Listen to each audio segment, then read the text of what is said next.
Buongiorno, oggi con Giulia. Buongiorno. L'idea è quella di fare l'altavia dei Colli Euganei. Non l'avevamo mai presa in considerazione. Colli solo per scalare, Rocca Pendice, Parete Est, le prime arrampicate, ancora mi ricordo quando ho iniziato alle numerate alte, poi le numerate basse, poi si passa in est, poi le prime vie lunghe. Spigolo Barbiero. Spigolo Barbiero, la prima volta che l'ho fatto sembrava di essere sull'Eiger, poi i primi 7A anche, no? Qualche soddisfazione. E quindi oggi questo bel trekking, allora sono 42 km circa, 2000 metri di dislivello. L'idea è farlo in giornata, vediamo insomma se riusciamo, è un giro ad anello quindi dobbiamo riuscire per forza, altrimenti bivacchiamo in mezzo ai cinghiali. La giornata è bella e vediamo cosa ne esce fuori.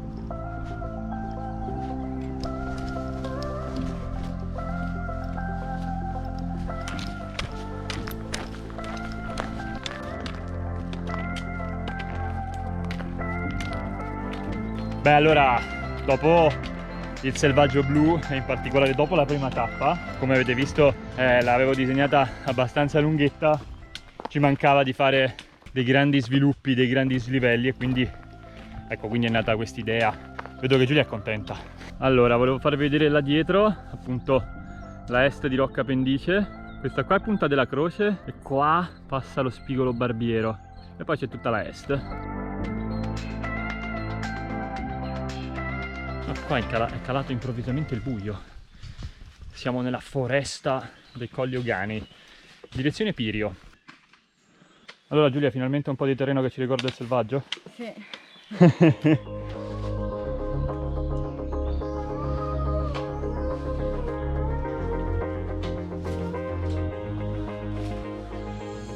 Abbiamo raggiunto le creste del Pirio, dove si gode una bellissima vista appunto sulla est di Rocca e su Teolo.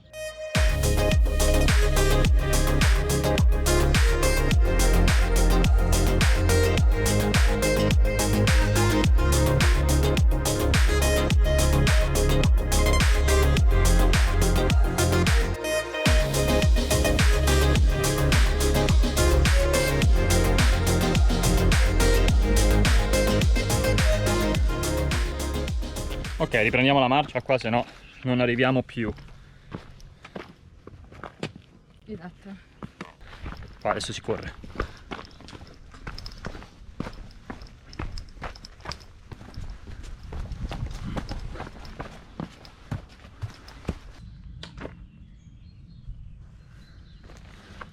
Allora, dato che siamo comodi, parliamo di layout, di vestiario. Siamo vestiti esattamente, forse anche nelle mutande, come sul selvaggio blu. Squadra che vince non si cambia.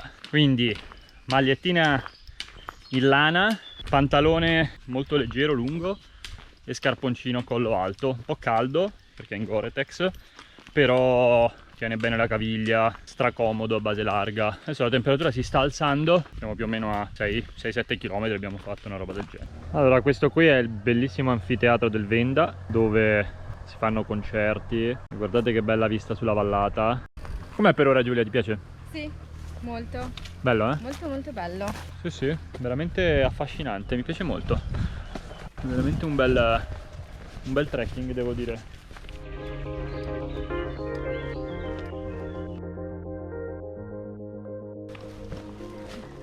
L'altavia passa proprio qua.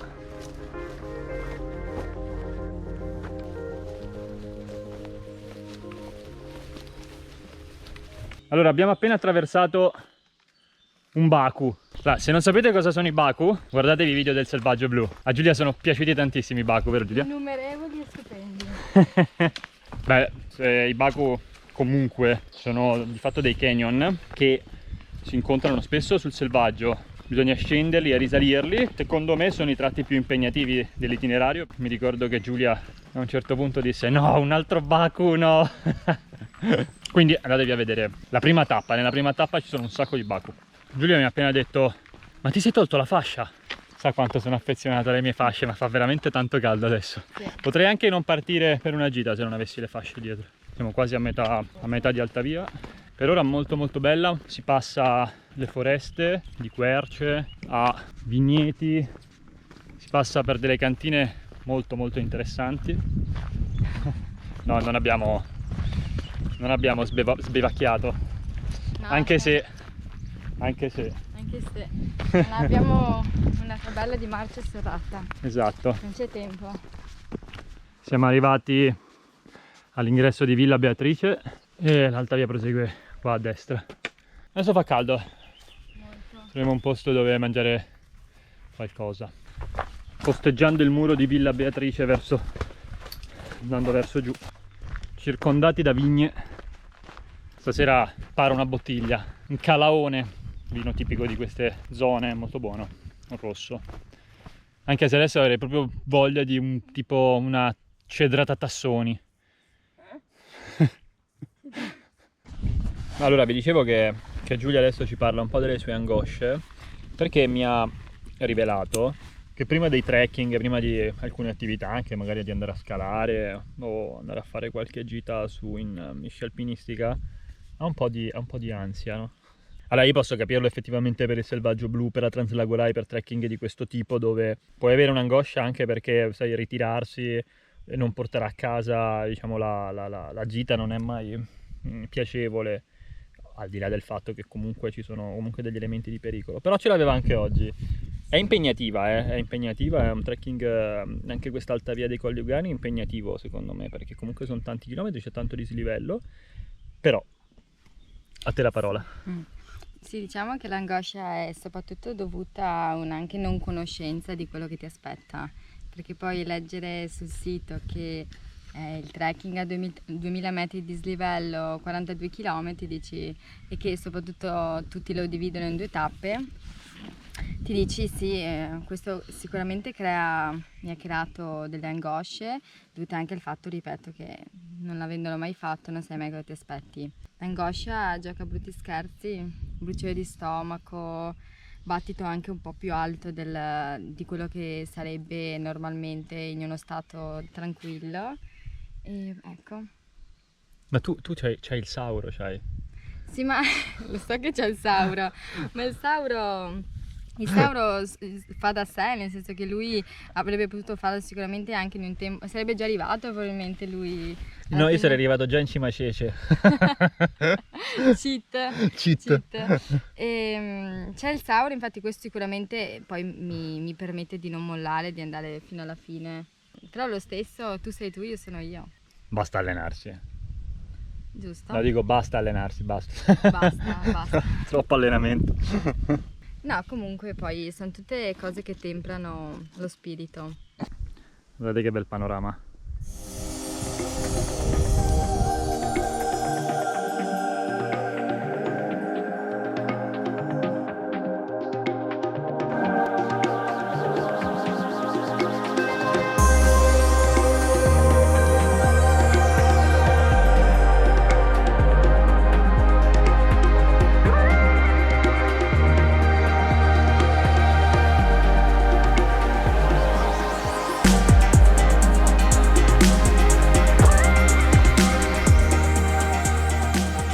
Belle queste foreste, veramente a 30 km da Padova.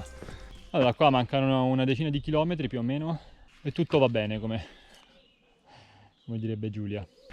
Beh, non ci sarà il mare del selvaggio, però anche qua si aprono degli scenari spesso molto molto suggestivi.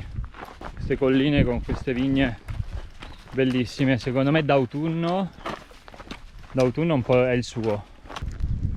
È incantevole qua, veramente incantevole. Ok, ora stiamo salendo verso il Monte Altore, poi Fiorine, poi Monte della Madonna e poi giù in picchiata verso Villa di Teolo, dove abbiamo lasciato la macchina, poiché poi in realtà si può lasciare dove si vuole essendo un giro d'anello. Ok, qua siamo esattamente dietro Teolo, adesso torniamo nella giungla, addirittura con le felci.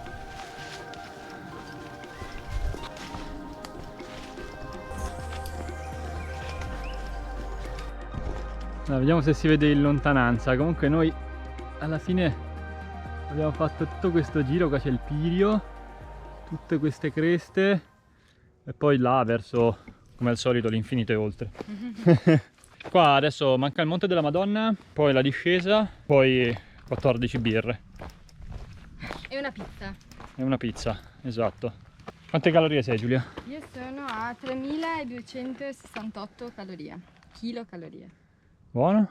Ma questa cosa è molto singolare perché questi qua sono fichi d'India. Evidentemente qua prende un sole, poi col caldo della roccia, tipo un clima africano. Queste sono le campane del capitello di Sant'Antonio, del santuario, capitello insomma di Sant'Antonio. Ecco, siamo arrivati qua al santuario di Sant'Antonio. Beh, la location è suggestiva. Allora, sono 37 km, quasi 1700 di dislivello. Come va, Giulia? Bene?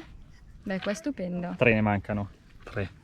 Forse sempre cielo non è, forse sempre cielo non è. Adoro i momenti canterini di Francesco. Basta dargli un incipit, come appunto fiori di pesco, e lui parte. Sto sbagliando milioni. Dimmi che è vero. Qua sono i quasi 40 km e 2K di dislivello che si fanno sentire in testa, però. Meno male, anche lui è stanco perché No, di testa. never. Never. Com'è che fa? Sì, è stanco. Com'è che fa Jack Sparrow? No bene. Ok, qua siamo arrivati al santuario del Monte della Madonna, dopo la salita dal santuario di Sant'Antonio. E ovviamente siamo rimasti senza acqua, anche stavolta. Anche stavolta gli ultimi chilometri a secco. A secco. Completo. Faceva caldo. 3 litri a testa comunque siamo portati, forse Sì, per i 3 40 e passa chilometri forse era meglio 4. Allora in realtà non mancavano 3 km perché il percorso itinerario è di 42 km, quindi ne mancavano 5. 5. Però meglio così, abbiamo creduto che ne mancassero 3. Esatto. Qua si vede da Rocca Pendice, credo che sia una stazione meteorologica. Ah sì. Ok, allora siamo su a Monte Grande, in cima a Monte Grande, adesso scendiamo e diretti a Villa di Teolo. Ora è tutta discesa. Yes. Ok, qua siamo in vista di Villa di Teolo. Manca poco. Ci siamo. A bestia Giulia comunque. Sì? Porco che? Sei brava. Ti sto temprando. Sai che da qualche anno supero qualcuno. Non sei super. Quello proprio non credo. Ho detto qualcuno, mica dicevo. Ah, ok. Intanto ho preso le ortiche. Mi sta bene. È la presunzione. Adesso sono bei colori. Guarda che bello. Giunti al Pandino dopo 42 km. Aspetta. Schiaffa. Dai. Duretta. Tosta in giornata, direi. Ci vediamo alle considerazioni finali. Allora, facciamo delle veloci considerazioni finali, ormai la nota rubrica. Sì, beh, velocemente per me, allora dal punto di vista tecnico non c'è nessuna difficoltà, dal punto di vista paesaggistico ed escursionistico invece è veramente bello, molto appagante, lungo, fatto in una giornata è veramente lungo, quindi sono contento di averlo fatto perché a 50, 40, anzi 30 km da Padova si è completamente immersi nella natura, per quanto si attraversino strade, si entrino in piccole contrade, però è veramente bello, è disegnato molto bene. Comunque lo valuteremo anche con varianti, ecco, con varianti varie ed eventuali per evitare alcune salite, alcune discese un po' spaccaginocchia. Comunque adesso lascio la parola a Giulia che conclude la giornata.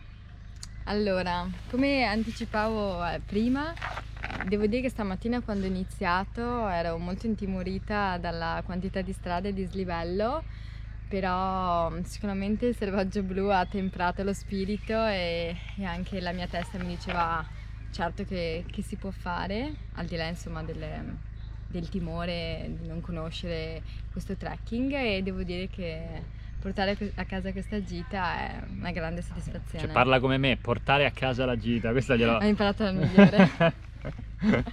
Portare a casa la gita. Basta, adesso cosa ci meritiamo?